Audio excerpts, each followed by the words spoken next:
নমস্কাৰ ভিউৱাৰসকল, জনপ্ৰিয় ধাৰাবাহিক নেদেখা ফাগুনৰ সোমবাৰে খণ্ডটো চাবলৈ খুবেই ভাল লগা হ'ব।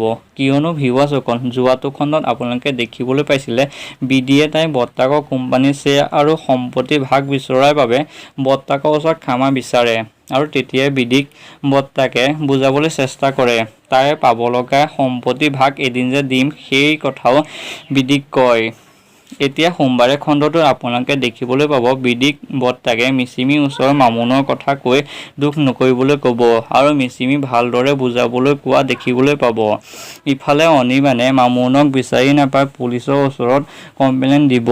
এতিয়া সোমবাৰে খণ্ডটো আপোনালোকে দেখিবলৈ পাব মামুনক বিচাৰি অধি আৰু অনিৰ্বাণ পুনৰ যাব আৰু আপোনালোকে যোৱাটো খণ্ডত দেখিবলৈ পাইছিলে মামুনক ঘৰলৈ আহি থকা সময়তে ৰাস্তাটো পাৰ হ'বলৈ বিচাৰোঁতেই মামুনক গাড়ী এখনে খুন্দিয়াই দিয়ে।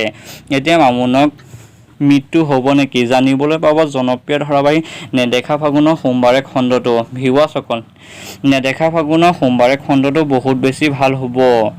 ভিউৱাৰসকল, আপোনালোকৰ সোমবাৰে খণ্ডটো কোনে কোনে চাবলৈ অপেক্ষা কৰি আছে তলত এটা লাইক দি যাব। ধন্যবাদ।